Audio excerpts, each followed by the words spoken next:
Yeah, I just want to say that I think it's premature and unproductive for this council to be looking at whether it's map C or A2 or B2, because once again, the redistricting committee process was corrupted from the beginning.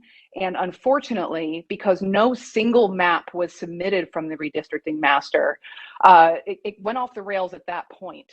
And I think that a much wiser decision for the council to make as a whole would be to go back, and whether it's reform the redistricting committee and ask them to do their work according to the charter, or to ask the redistricting master to submit one map as should have been done according to the charter in the first place. Well, Madam Chair, may I? That's a great thought. I wish we had talked about it with the lawyers ahead of time over the last 2 months. We never were provided that option of the process with the legal advice we were getting from the PA. And we obviously can't talk about what we talked about in executive session. We just came out of one. So do we need to go back into executive session and find out if that's a possibility, or now what do we do, Leslie?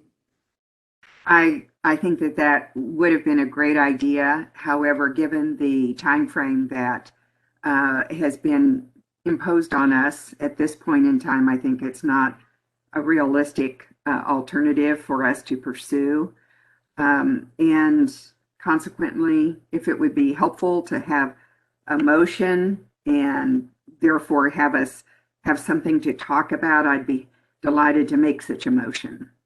Thank you. So I just want to highlight for people that are listening, some of this highlights two huge strategic issues. One, the charter is devoid of a lot of good what ifs, and pretty much the charter redistricting committee, we saw right away that, oh my gosh, they're not gonna come up with a result, and there's no real process to break ties.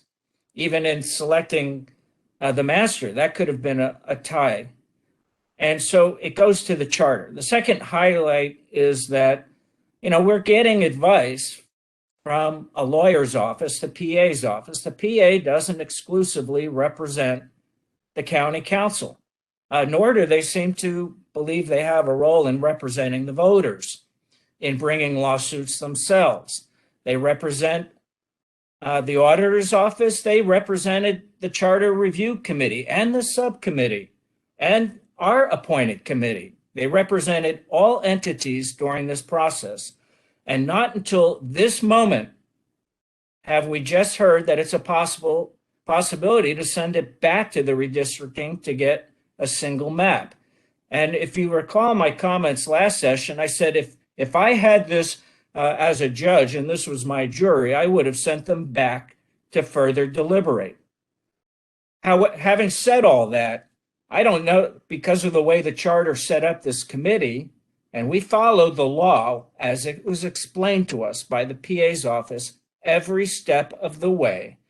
I don't see any reasonable likelihood there will be a different result unless we could direct them to look at C or different alternatives beyond that which they were evidently stuck on. I don't know how much work they actually did on C. I know they did some work on it, and that came from the master himself, who's probably the most expert in this process. So quite frankly, again, if the PA's office is confident, we could send this back to them. And additionally, if we could guide them or direct them to look at other alternatives as well as C, I would intend to do that, because I agree with Councillor Lentz. We want to get this right, and this is already heading downhill fast. This should have gone before the court right after the election, and we had no lawyer to represent us to take it there.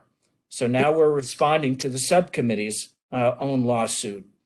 This is a ridiculous situation, and it really derives from the fact that we had no legal advice coming directly to us on our behalf or the voters of this county.